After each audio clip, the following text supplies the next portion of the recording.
ओम श्री सद्गुरुदेव भगवान की जय।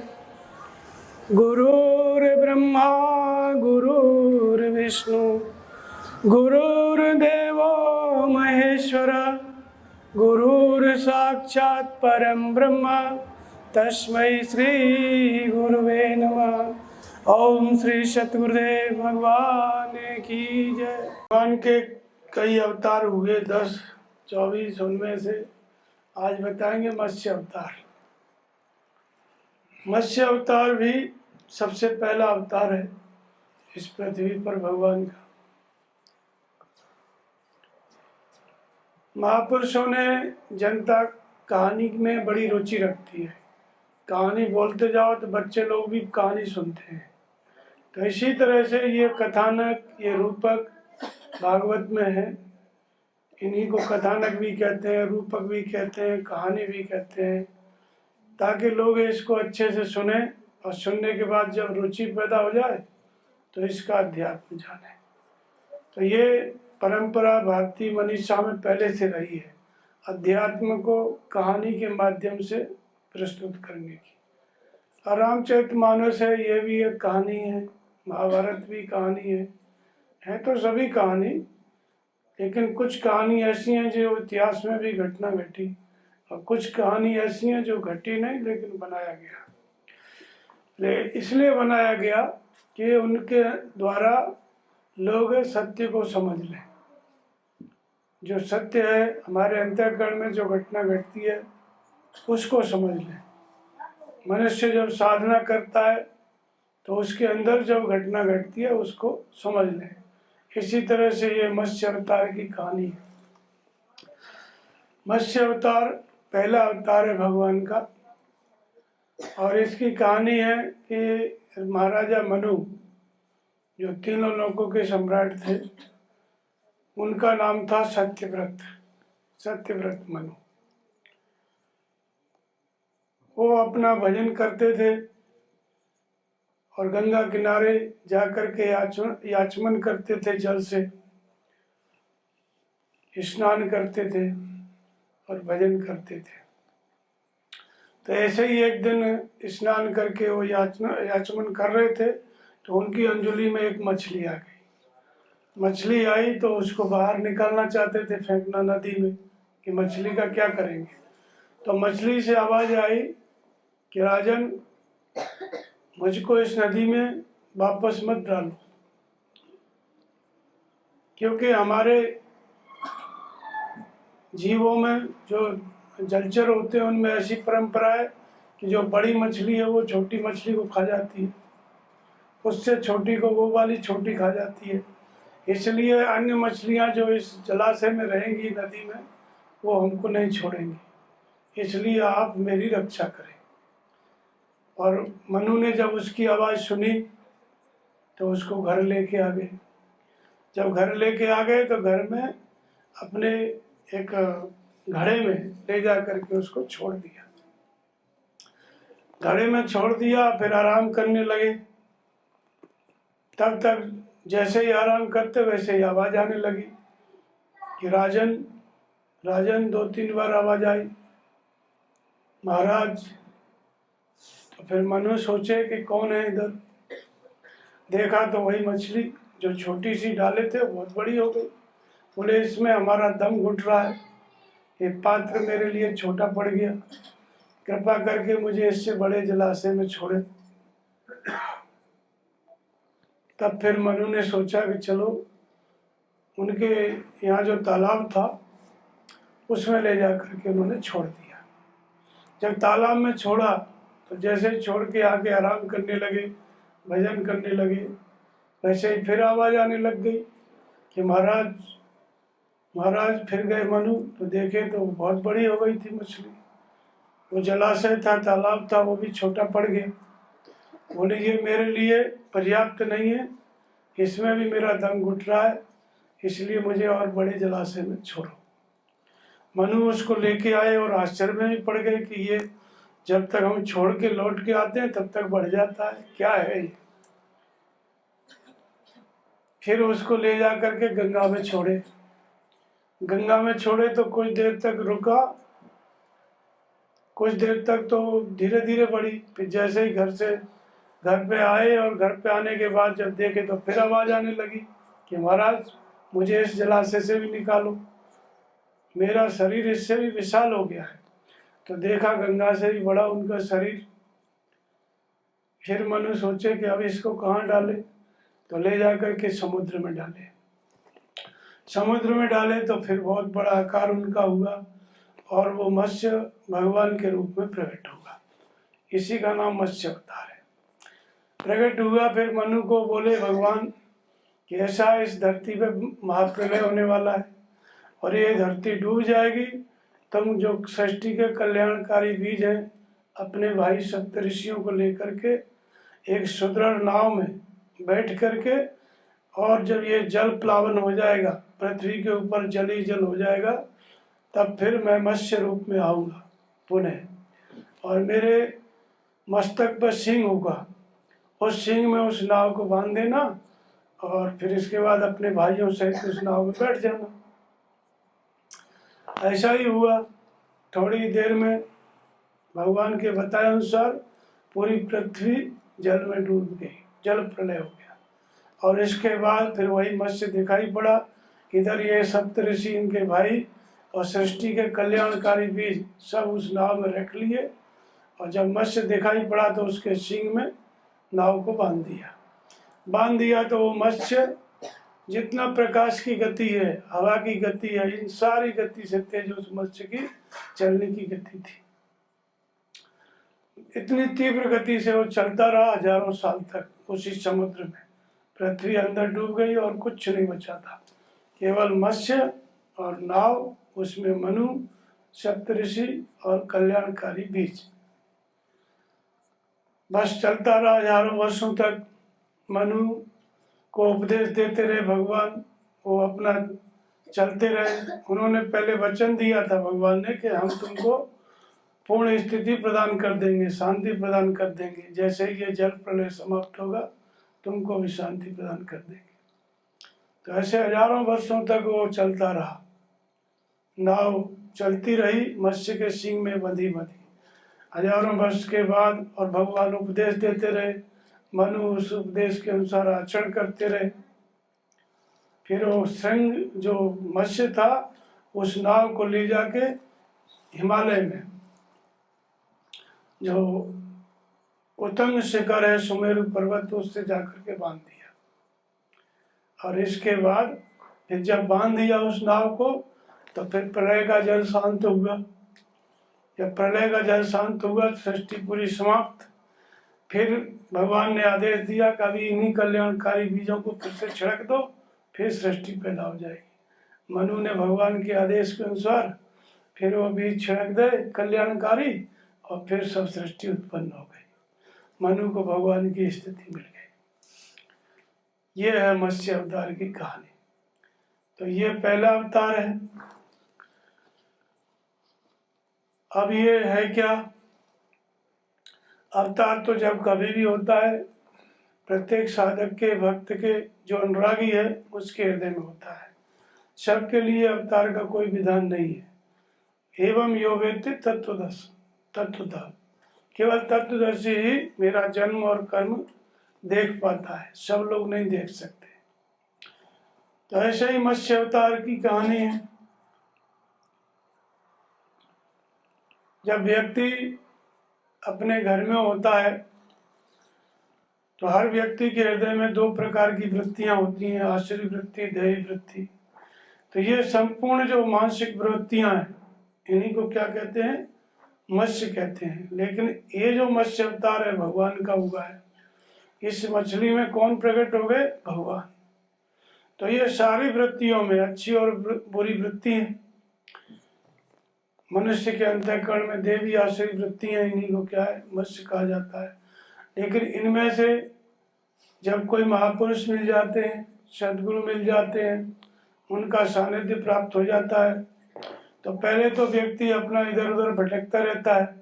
फिर रास्ता मिल गया तो राम भगत जल मम्बन मीना, और किम बिलुगाए मुनीश प्रवीणा।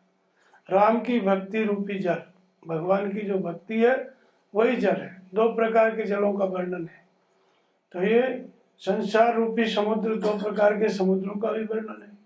जल 2 प्रकार का है, भक्ति रूपी जल और विषय रूपी जल। भक्ति रूपी जल और विषय रूपी जल। तो मन जो है विषय रूपी जल में तो रहता ही है, लेकिन उसके अंदर वो प्रवृत्ति जाग जाए जो भक्ति करना चाहती है, जो भक्ति के बिना रह नहीं सकती। राम भक्ति जल मम मन मीना, जैसे मछली होती है, वो मछली जल के बाहर नहीं रह सकती, ऐसे ही भक्ति के अंदर जब ऐसी लगन जागृत हो गई, इसी मानसिक प्रवृत्ति में इष्टोन्मुखी लगन वो जागृत हो जाती है, तो वो बिना भक्ति के रह ही नहीं सकता है। प्रहलाद के अंदर जागृत हो गई, कितना उसको पहाड़ से गिराया हिरण्यकश्यप ने और हाथियों से कुचलवाया, लेकिन वो लगन वो समाप्त नहीं हो सकी। इतना बड़े बड़े उसके ऊपर अत्याचार किए, लेकिन वो चलायमान नहीं हुआ। ये क्या है? ये इष्टोन्मुखी मानसिक प्रवृत्ति है। इसी को क्या कहते हैं? मत्स्य कहते हैं। क्यों अवतार है भगवान का? क्योंकि इसी लगन के अंतराल में भगवान प्रकट होते हैं। जिसके अंदर लगन लग गई भक्ति की, भजन की, उसी लगन के अंतराल में क्या है? भगवान प्रकट होते हैं। इसलिए ये लगन, इष्टोन्मुखी प्रवृत्ति, जो मानसिक प्रवृत्ति है, उसी को क्या कहते हैं? मत्स्य कहते हैं। लेकिन ये बहुत छोटी है। जैसे पहले तो सदगुरु का सानिध्य मिला, थोड़ा बहुत आश्रम गए, बहुत छोटी है। अब इसको कौन खाने का, किससे इनको खतरा है? इस लगन को, इस मानसिक प्रवृत्ति को किससे खतरा है? दूसरी जो मानसिक प्रवृत्तियां हैं, आसुरी प्रवृत्तियां, मायिक प्रवृत्तियां, उनसे खतरा है। जब आप भजन करोगे तो ये काम करना है, वो काम करना है, 50 बातें मन में आ जाएंगी, और किसी और काम में उलझ गए तो जो थोड़ी बहुत लगन लगी है सेवा की मन में, धीरे धीरे वो भी समाप्त हो जाती है, समाप्त हो सकती है। तो मनु से प्रार्थना किया, मनु के ही हाथ में। तो मनु क्या है? मनु का मतलब भी होता है मन।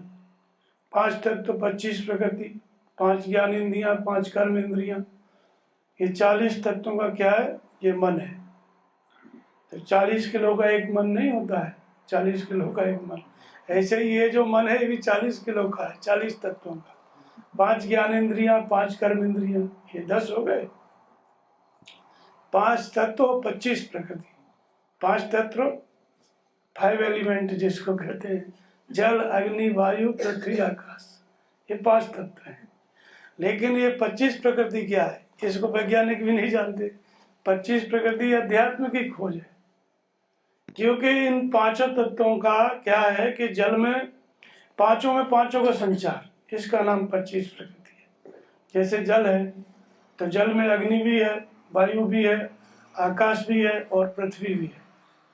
क्योंकि जल में अग्नि नहीं होती तो बिजली कैसे बनती? बताओ, बनती? अग्नि है जल में, तभी तो लाइट बनी। तो पांचों का संचार है। जल के अंतराल में पृथ्वी भी है। जल के अंतराल में तभी तो हम लोग तैर पाते हैं, कुछ ठोसपन है उसके अंदर, नहीं?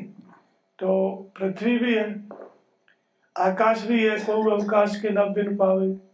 रिक्त स्थान तो रहता ही है, तभी तो जहाज चल पाते हैं, आदमी तैर पाते हैं, मछली तैर पाती है।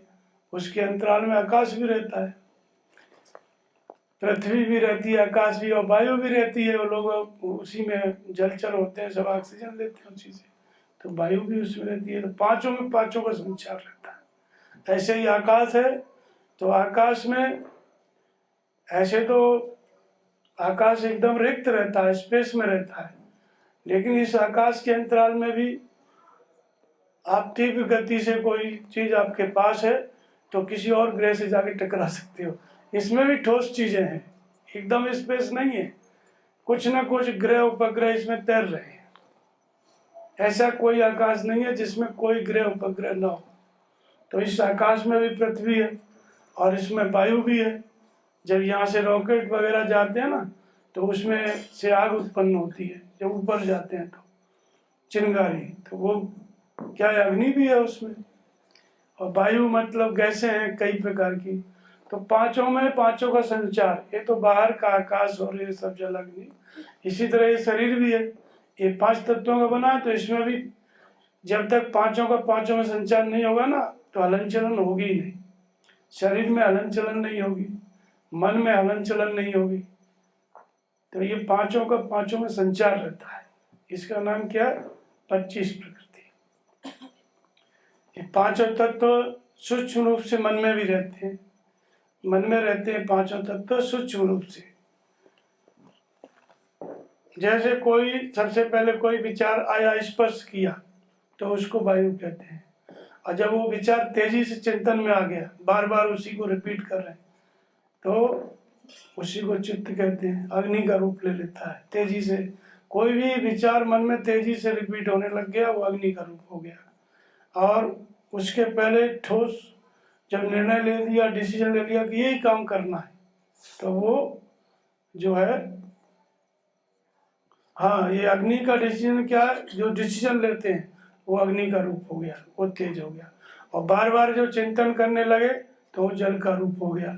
और स्पर्श में आया, मन में कोई बात स्फुरित हुई, तो वो वायु का रूप है। स्पर्श से वायु, परश के हो विहीन समीरा। स्पर्श होना मन में विचार का वायु है। चिंतन चलना, मनन चलना जल है। डिसीजन ले लिया, वो क्या है? अग्नि है। और डिसीजन ले लिया, उसके बाद कार्य हो गया तो पृथ्वी है। लेकिन ये सब चीज कहाँ हो रहा है? आकाश में। ये संकल्प जो विचार हमारे मन में पैदा होते हैं, वो पैदा होने से पहले कहाँ थे सब?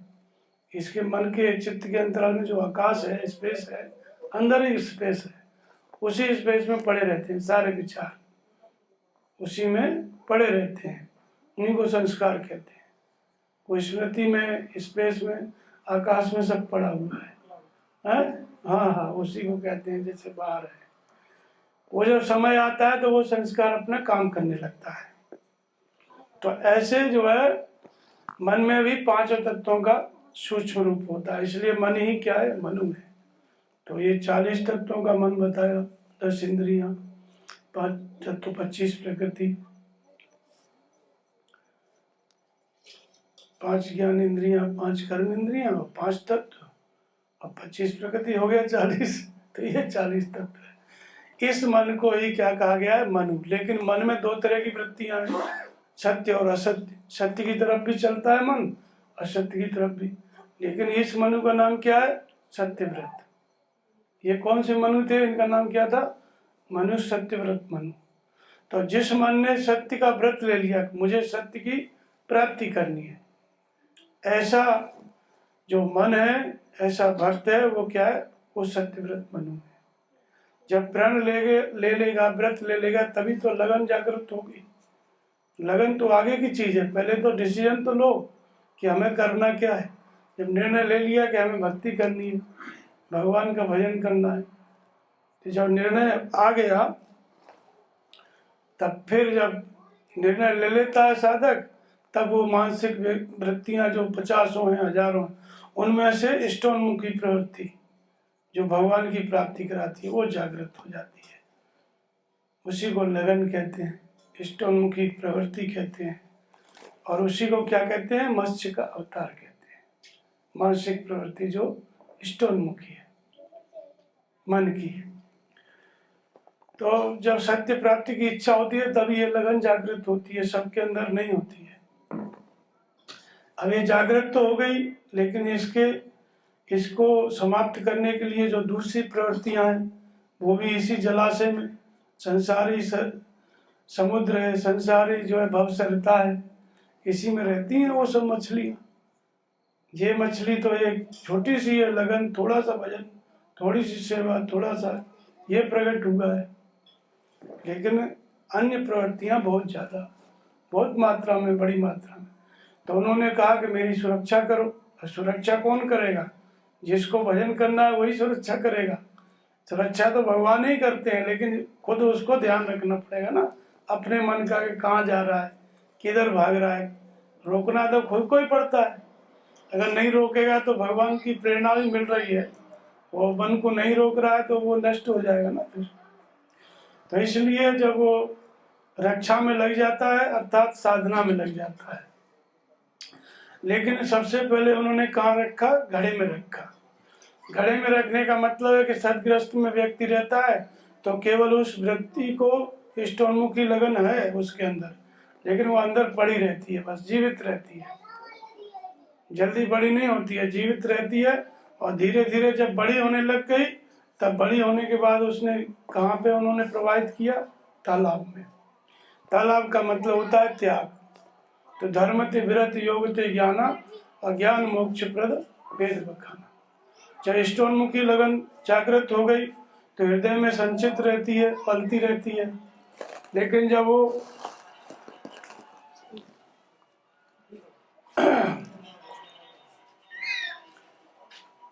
अपने प्रबल होती है वो इष्टोन्मुखी प्रवृत्ति, तो क्या होता है? उसने कहा कि तालाब में, मनु ने उसको तालाब में छोड़ दिया घड़े में से निकाल के। तो जब व्यक्ति आगे बढ़ता है, सदग्रस्त आश्रम से आगे बढ़ता है, तब उसके अंदर क्या आता है? त्याग ही तालाब है, त्याग। तो छठ दमशील विरत वो कर्म, वैराग्य हो जाना, त्याग हो जाना। फिर वो साधक जिसके अंदर ये लगन जागृत हो गई, तब धीरे धीरे वो बाहर निकल जाता है, त्याग करने लगता है। और त्याग भी क्या है? छोटा मोटा नहीं। जब त्याग पूरी तरह से परिपक्व हो जाता है तो त्याग भी मजबूत हो गया। लेकिन वो होता कैसे है? जैसे आप त्याग करोगे, गृह त्याग करोगे, सबसे पहले गृह त्याग होगा, फिर गृह त्याग के बाद फिर महापुरुष मिलेंगे, समर्पण हो गया, उसके बाद फिर भगवान जागृत है अंदर, उस इष्टोन्मुखी प्रवृत्ति में भगवान प्रेरक के रूप में काम कर रहे हैं। क्योंकि मन वश हो तभी जब प्रेरक प्रवर्जे, मन तभी वश में हो सकता है जब भगवान प्रेरणा करे। तो जब आपकी लगन है तभी भगवान प्रेरणा करेंगे, इसलिए इसको मत्स्य अवतार कहा गया।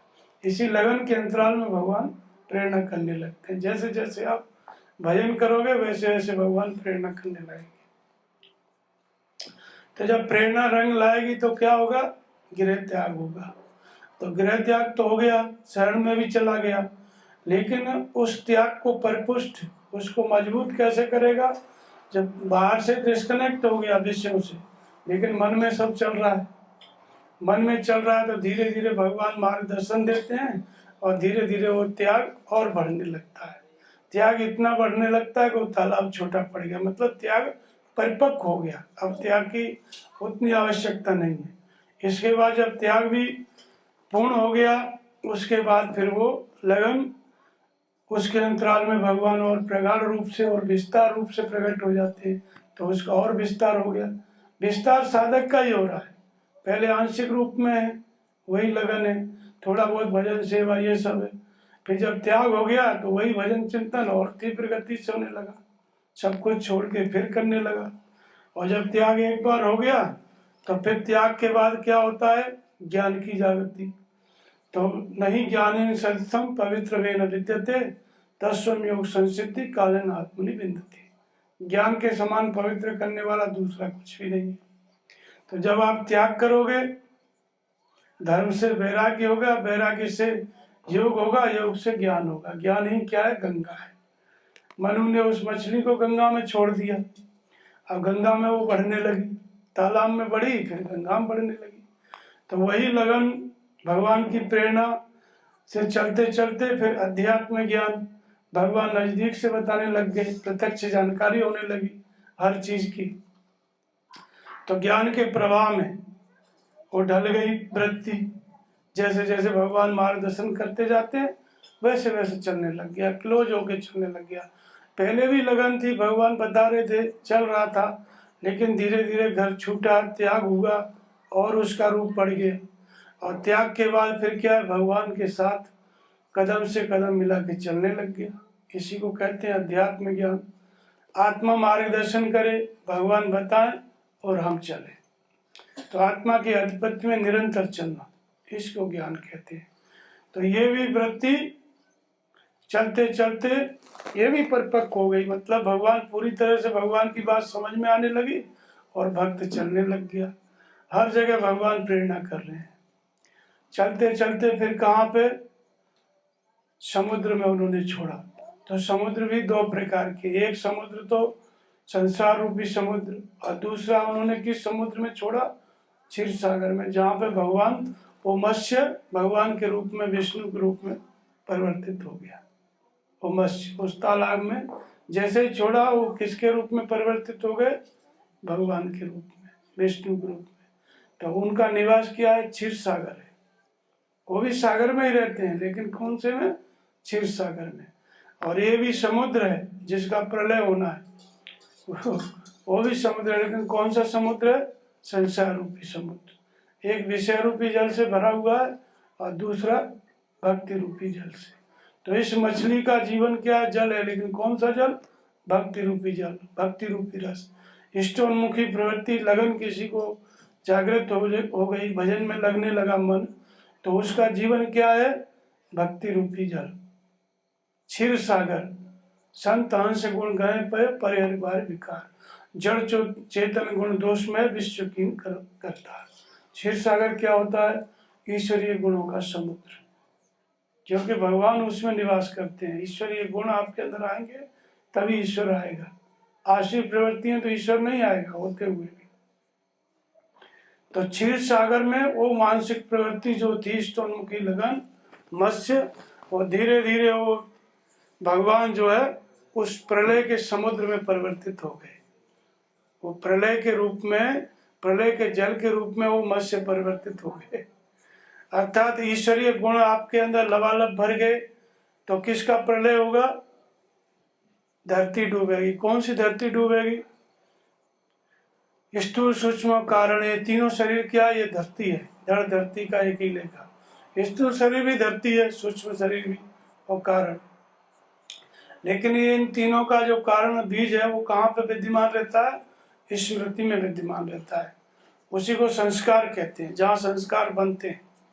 उसी को मेधा कहते हैं, उसी को स्मृति कहते हैं, उसी को कलेवर कहते हैं। जो जहाँ पे संस्कार बनते रहते हैं वो असली पृथ्वी है। ये बार बार हमको पृथ्वी पे क्यों आना पड़ता है? क्योंकि संस्कार पड़े हुए हैं स्मृति में, और जब तक वो स्मृति है तब तक बाहर जन्म लेते रहो, मरते रहो। ये जो पृथ्वी देख रहे हो, इसका प्रलय नहीं हुआ कभी, ये तो ऐसी है। लेकिन हुआ किसका प्रलय? जो तीनों शरीरों का कारण है। ये जो धड़ है इसका कारण है, वो क्या है? संस्कार। और इस संस्कार किस पे उत्पन्न होते हैं? स्मृति पे। जब आप किसी चीज को स्मरण करते हो तभी संस्कार बन जाता है, याद करते हो तो संस्कार बन जाता है, स्मरण में आते ही संस्कार बन जाता है। और वो संस्कार क्या है? वही शरीर है। तो वो पृथ्वी डूब जाती है जिसमें संस्कार भरे पड़े हैं, जड़ चेतन के, दोषों के, लेकिन डूबती किस में? क्षीर सागर में। वो बढ़ गया। क्षीर सागर मतलब दैवी संपद, ईश्वरीय गुणों का समुद्र। तो जड़ चेतन गुण दोष में विश्व कीन करतार, संत हंस गुण गाए पे परिहर बार विकार। ये समुद्र क्या है? संसार क्या है? और जड़ और चेतन से मिक्स है। इसमें से जो संत हंस होते हैं, जो ईश्वरीय गुण रूपी दूध को ग्रहण करते हैं। क्षीर सागर माने दूध का सागर। तो ईश्वरीय गुणों को ग्रहण करते हैं कौन? संत। सब संत नहीं, जिसका स्तर ऐसा है वो, उनको क्या कहते हैं? हंस। जिसको सृष्टि में जहां भी दृष्टि पड़ती है ईश्वरीय गुण दिखाई पड़ता है, उनको कहते हैं हंस। वो हंस वाले संत हैं। जैसे दत्तात्रेय जी थे, जहां भी दृष्टि पड़ती थी गुण ले लेते थे। अजगर पड़ा था, उससे भी गुण ले लिए उन्होंने। अजगर जो है ऐसा जीव है कि सामने चले जाओ लपेटता है, कोई गुण नहीं होता है। लेकिन उन्होंने देखा कि एक जगह पड़ा हुआ है, शाम तक कोई न कोई सियार, कुत्ता, बिल्ली, कोई न कोई उसके हद में आ जाता है, भोजन कर लेता है। तो उन्होंने कौन सा गुण लिया कि अवधूत को दर दर नहीं भटकना चाहिए, दरबारी एक जगह पे रहना चाहिए। जो जूनागढ़ में पहाड़ है उन्हीं का है, वहीं पे भजन करते थे। एक जगह पे रहना चाहिए तो पहाड़ पे जाके बैठ गए। वहां पे भी भगवान ने उस जगह, जुग जमाने में हजारों साल पहले भगवान ने व्यवस्था किया उस पहाड़ पे। तो वो अजगर से सीखे थे। अजगर कोई गुरु नहीं था, लेकिन गुण सीख लिए। इस तरह जहां भी दृष्टि पड़ती यथा अभिमत ध्यानत्वा, जो हमारा अभिमत है, साधना है, जो साधक इस स्तर में आ गया, देवी संपद को ही ग्रहण करता है, ईश्वरी गुणों को ही ग्रहण करता है, भजन करते करते स्टोनमुखी प्रवृत्ति लगन इतनी प्रगाढ़ हो गई कि भक्ति के बिना रह ही नहीं सकता। राम भक्ति जल मन मीना, सुखी मीन जो नीर अगाधा, और जिम हर शरणन एक बाधा। मछली किस में सुखी रहती है? अगाध जल में। तो ये भक्ति रूपी अगाध जल में ये मत्स्य सुखी रहता है, स्टोनमुखी प्रवृत्ति सुखी रहती है। जब ये स्तर आ गया तो वो दोष देखेगा ही नहीं। दोष देखने का मतलब जल से बाहर निकल गया वो मानसिक प्रवृत्ति, वो मत्स्य। तो वो भक्ति रूपी जल में, और इसी भक्ति रूपी जल को क्षीर सागर कहते हैं, ईश्वरीय गुणों का, ईश्वरीय गुण रूपी दूध का समुद्र। इसी में किसका निवास है? विश्व में अणु रूप में व्याप्त सत्ता जो विष्णु है, वो इसी ईश्वरीय गुण रूपी समुद्र में निवास करती है। भगवान कृष्ण कहते हैं कि अर्जुन, तो देवी संपद को प्राप्त हुआ इसलिए मुझे प्राप्त होगा। अर्थात जिसके अंदर देवी संपद लबालब भर गई समुद्र की तरह, वो भगवान को प्राप्त हो जाएगा। तो क्षीर सागर का प्रलय हुआ किसके ऊपर? जो दोषों का समुद्र था, संसार रूपी समुद्र था, उसको डुबा दिया, इस पृथ्वी को डुबा दिया। तो पृथ्वी बाहर की पृथ्वी नहीं, स्थूल सूक्ष्म और कारण तीनों शरीरों का जो संस्कार रूपी संस्कार बनता है, किस पे बनता है? स्मृति पे बनता है। हम स्मरण करते हैं उस पे बनता है। तो वो डूब गई, किस में डूब गई? ईश्वरीय गुणों का स्मरण करने लग गई पृथ्वी, नाम का जब ध्यान इसमें डूब गई। इसमें डूब गई तो दोषों का प्रलय हो गया। इसमें पृथ्वी डूब गई भगवान की भक्ति में, तो जो संसार समुद्र था वो समाप्त हो गया, प्रलय हो गया उसका, और भगवान का जो ईश्वरी गुण रूपी समुद्र था वो अप्लावित हो गया। और ऐसी स्थिति आ गई, तब फिर उस पर क्या हुआ कि मत्स्य उपदेश देने लगा। भगवान मत्स्य रूप में प्रकट होके और मनु को उपदेश देने लगे। मनु उनकी प्रेरणा से चलने लगे। तो ईश्वरीय गुण जब हमारे अंदर आ जाता है तो भगवान का मार्गदर्शन, भगवान की बातें, फिर जैसे परमहंस महाराज कहते हैं कि घंटों बतियाई क्रम न टूटे, वो वाली स्थिति आ जाती है। हमेशा हर कोई भी चीज टकराएगी, बाहर भीतर विचार कुछ भी भगवान बताएंगे, ये है, हर चीज के बारे में बताएंगे, आने से पहले ही बताएंगे। तो उस प्रेरणा के अनुसार उसको जो भगवान बता रहे हैं प्रेरक के रूप में, स्टोनमुखी प्रवृत्ति जो भक्ति की इस गहराई में, जब भक्ति का समुद्र लहरा गया, क्षीर सागर, वहां पर उपदेश चल रहा है। भगवान बताने वाले हैं, भक्त सुनने वाला है, मन सुनने वाला है, और स्टोनमुखी प्रवृत्ति है, उसी के अंतराल में भगवान बता रहे हैं। इस तरह से वो हजारों साल तक मत्स्य उपदेश देता रहा। बाहर का मछली होता है तो वो सूर्य के प्रकाश की गति से भी तेज गति उसकी होती है? नहीं होती है। कितने भी बड़े बड़े जहाज हैं, उनको भी समय लगता है, और वो इसी समुद्र पे घूमता रहा हजारों साल तक, और फिर वो जाकर के हिमालय में पहुंचा। उत्तंग शिखर जो सुमेर पर्वत था उससे बांध गया। मतलब ये क्या है? ये भगवान के मार्गदर्शन के अनुसार चलना, और चलते चलते इतनी करीब अवस्था आ गई कि हमें भगवान बोलते जा रहे हैं, भक्त समझता जा रहा है और साधना में लगा हुआ है। जब ऐसी स्थिति आ जाती है तो स्थूल सूक्ष्म कारण का जो शरीर है, शरीरों का कारण है, और वो जो स्मृति है वो डूब जाती है। किसमें? भक्ति रूपी जल में। जब भक्ति रूपी जल में डूब गई तो संस्कार बनते ही नहीं है वहां पर। इसके बाद फिर क्या होता है? भगवान के मार्गदर्शन के अनुसार चलते चलते सोई जाने जे देव जनाई जानक तुम्हें हो जाए। भगवान के मार्गदर्शन के अनुसार चलते चलते जो मार्गदर्शन करने वाला परमात्मा है उसको जान लेता है। वो परमात्मा क्या है? उस मत्स्य ने उस नाव को, वो जो सुमेरु पर्वत था हिमालय, उसमें जाके बांध दिया। उसमें जाके बांध दिया। हिमालय का मतलब अचल स्थिर परमात्मा, जिसको ब्रह्म कहते हैं। तो ईश्वरीय गुण लबालब भरे हैं, वहां तक भी भगवान प्रेरणा कर रहा है। लेकिन ये गुण है और तो कहीं ना कहीं दोष है। जो दोष समाप्त हो गए तो गुणों की भी आवश्यकता नहीं है। तो फिर आगे चल के क्या स्थिति आती है? अचल ब्रह्म की स्थिति प्राप्त हो जाती है, जिसको अद्वैत कहते हैं। और इसमें बैठा कौन है नौका में? वो नाव जो चलती है उसमें कौन कौन बैठा है? सप्त ऋषि बैठे हुए हैं, मनु बैठे हुए हैं सृष्टि के कल्याणकारी बीजों को लेकर के। सप्त ऋषि क्या है? सप्त ऋषि का मतलब 7 भूमिका है। शुभेच्छा, सुविचारणा, तन्मानुषा, सत्वा पक्ष, असंग शक्ति, पदार्थ भावना, तुर्यका, इन 7 भूमिकाओं की जानकारी ऋषित्व प्राप्त हो जाए। शुभ इच्छा, उसका भी ऋषित्व प्राप्त हो जाए। शुभ इच्छा क्या है? दूसरे के अंदर भी सुख की इच्छा पैदा करने की क्षमता, ये ऋषि है, ऐसा गुण आ जाए तो इसको ऋषित्व कहते हैं। शुभ विचार, शुभ विचारना का मतलब शुभ का विचार इतना प्रगाढ़ हो गया, दृढ़ हो गया कि किसी और के अंदर भी शुभ का विचार पैदा करना है तो उनको देख लो, शुभ का विचार उत्पन्न हो जाएगा। ये सप्त ऋषि है, दूसरी भूमिका, दूसरे सप्त ऋषि है। ऐसे ही तन्मानुषा मतलब मनन करने की क्षमता आ गई, हर विषय को अलग अलग डिसाइड करना, ये सही है ये गलत है, ये हितकर है ये अहितकर है, सब चीज को मनन करके अलग अलग कर देना, ये तन्मानुषा मन में शरीर वाला हो गया।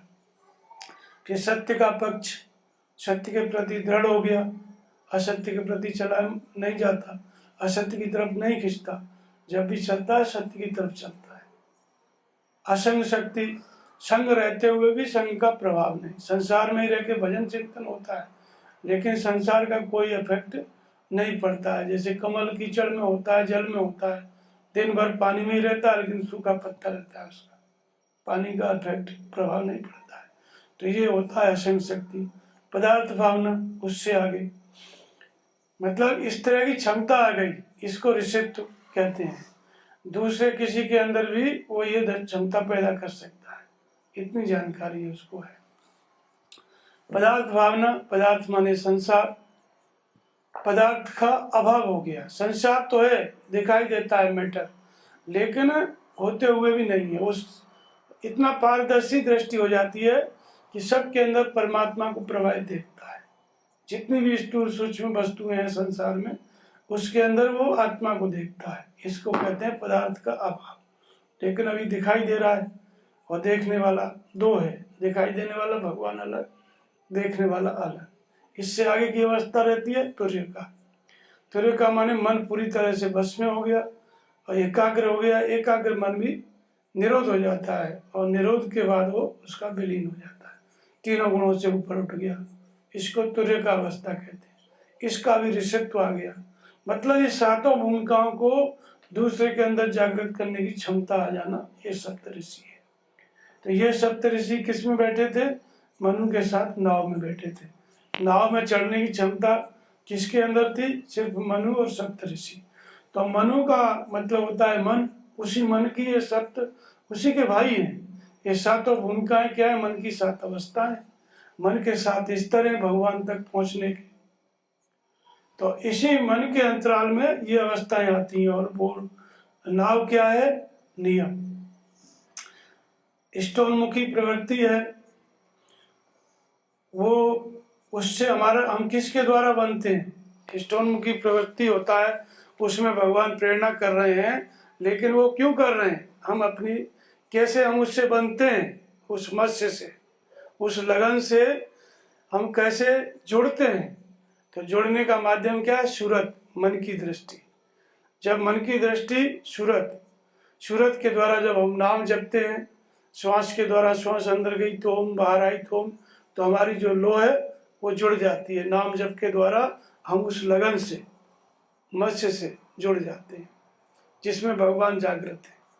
लगन और लगन के अंतराल से प्रेरक के रूप में भगवान परमात्मा, इसलिए जो स्टोन की प्रवृत्ति है उसी के अंतराल से भगवान बता रहे हैं, इसलिए वही मत्स्य है। लेकिन वो लगन लगी किस माध्यम से? सूरत के माध्यम से। जब सूरत से हमने नाम का जप किया, सूरत से श्वास को देखा, मन को दृष्टा बना करके श्वास कब अंदर गई कब बाहर आई, जैसे ही सूरत जुड़ गई तो लगन लग गई। समझो मत्स्य के सींग में हम अपने नियम के द्वारा नाम जप रहे हैं, तो रोज बैठते हैं ना, आधा घंटा, 1 घंटा, 10 घंटा, 12 घंटा, फिर वो नियम इतना परिपक्व हो जाता है कि जागत में सुमिरन करे, सोबत में लोलाए, सूरत डोल लागी रहे, तार टूट न जाए, ये अवस्था आ जाती है। तो ये क्या है, नियम आपका परिपक्व हो गया। इसी नाव में बैठना है, किसको, भक्त को, जिसको भजन करना है उसको इस नाव में बैठना है, नियम रूपी नाव का।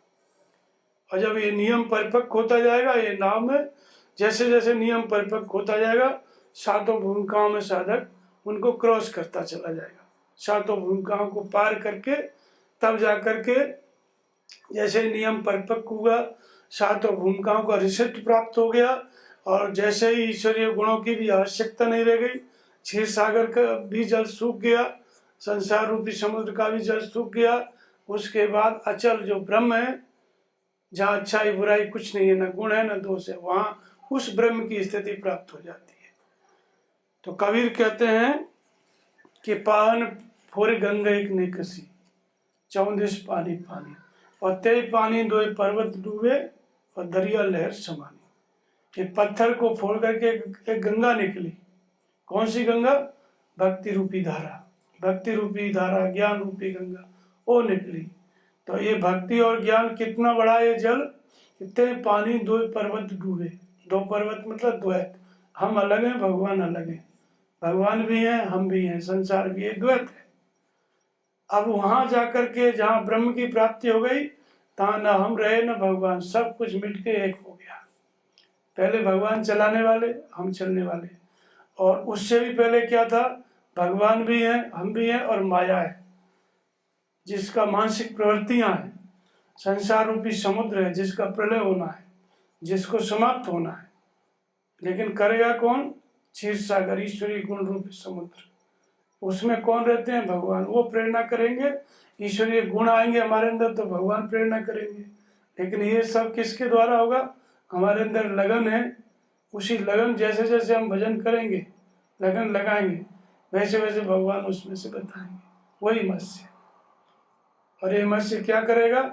पहले जल प्रलय करेगा, स्थूल सूक्ष्म और कारण शरीर का जो संस्कार, जो इन तीनों शरीरों का कारण है, ये संस्कार कहाँ बनता है? स्मृति में। वो स्मृति पृथ्वी है। उसके डूबने का अर्थ है कि इतनी भक्ति करो, ते पानी दो पर्वत डूबे। भक्ति करते करते, भजन करते करते द्वैत समाप्त हो जाए, भगवान भी मिल जाते हैं, तो उनकी भी आवश्यकता नहीं, तब अचल ब्रह्म जो है, ब्रह्म की स्थिति मिल जाती है, द्वैत की स्थिति, मतलब परमात्मा की भी आवश्यकता नहीं रह जाती। इस तरह की अवस्था क्या है? वो अचल ब्रह्म की स्थिति है, न गुण न दोष। सूख गया जल प्रलय का मतलब ये हुआ कि महापुरुष को जब स्थिति मिल गई तो वो परमात्मा की प्राप्ति हो गई। अब उसको, उसके पास क्या है? नई सृष्टि रचता है। मनु ने फिर सृष्टि की रचना की, स्वयंभू मनु और शत्रुपा तिनते वही नर सृष्टि। प्रलय के बाद फिर सृष्टि की रचना, लेकिन वो बीज कौन से थे उनके पास? कल्याणकारी बीज। अब जो ऐसा महापुरुष हो गया, वो संसार में कौन सी सृष्टि करेगा? वो कोई परिवार थोड़ी बढ़ाएगा।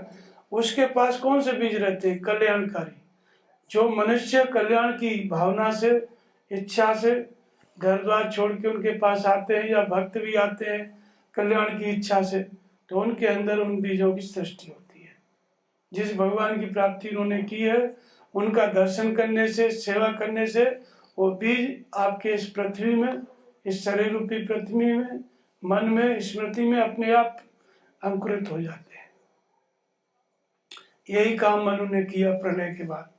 तो ये मत्स्य अवतार सबसे पहला अवतार है, और इसका पहला अवतार का मतलब है कि सबसे पहले आपके पास लगन चाहिए। लगन, लो लागत लागत लागे, भय भागत भागत भागे। जैसे लगन का मतलब होता है, जैसे दिया जला रहे हैं तो दिए में एक लौ होती है, वो बाती और तेल सब मिलके किस में परिवर्तित होता है? लौ में। उसी लौ को लगन कहते हैं। तो इसी तरह से स्टोलमुखी प्रवृत्ति है, वही मत्स्य है। जैसे जैसे हमारी लगन लगती जाएगी, उसी लगन के अंतराल में भगवान बताते जाएंगे। लगन लगी है तो भगवान बताएंगे भूत भविष्य वर्तमान, उसी के अनुसार वो जो लगन है वो बढ़ती जाती है।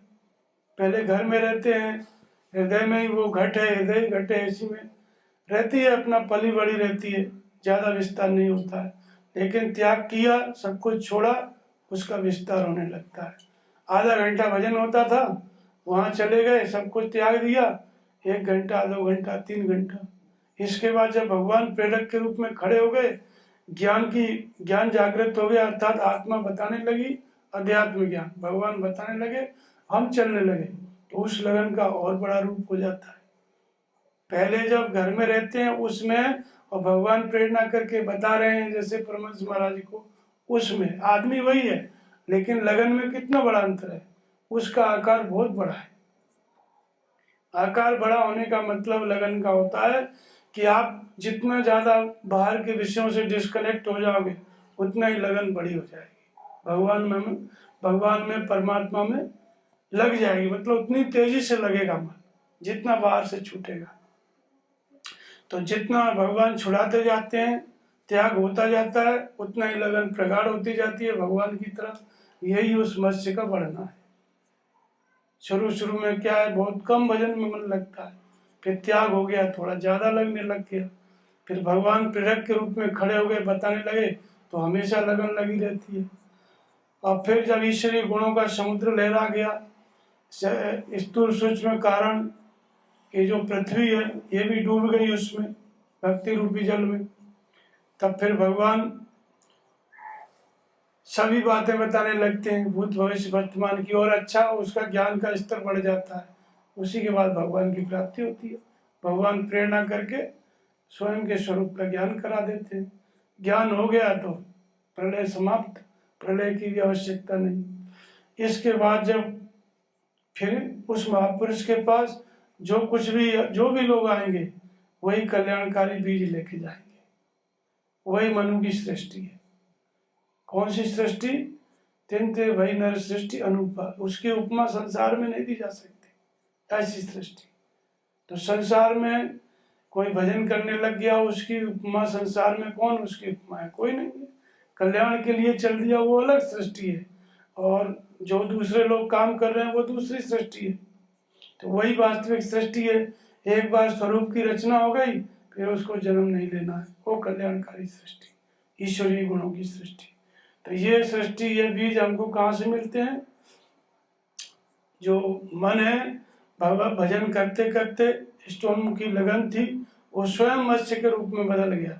मतलब एक तो भगवान है, प्रेरणा कर रहे हैं, और प्रेरणा करने वाले भगवान, प्रेरणा करते करते भक्त चला, फिर भगवान की प्राप्ति हो गई, तो वो स्वयं ही भगवान का स्वरूप हो जाता है।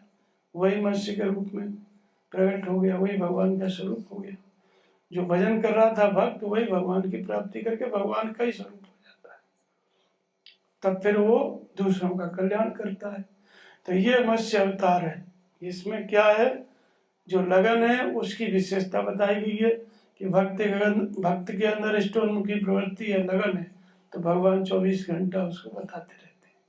और फिर उस लगन के लगने का समय बढ़ता जाता है। मत्स्य के बढ़ने का मतलब है कि आधा घंटा, 3 घंटा, 4 घंटा, फिर 24 घंटा, फिर रात दिन, इस तरह से वो इतना बड़ा आकार हो जाता है, विशाल। नहीं, सब चीजों से डिस्कनेक्ट हो गया, केवल भगवान में लो लग गई। जैसे अब दिए की लो है, हवा चल रही है, इधर उधर हो रही है, शांत स्थान में रख दो, सीधा ऊपर जाएगी। तो ऐसे ही जब मन शांत हो जाता है तो सीधा भगवान में लग जाता है। ओम श्वास में सूरत टिक जाती है, अन्य चीजें समाप्त हो जाती हैं।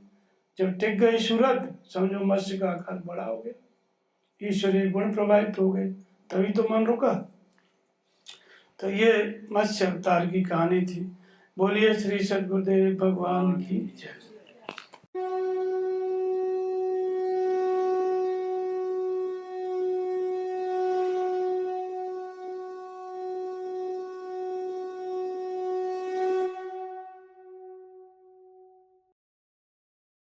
ओम श्री सद्गुरुदेव भगवान की जय।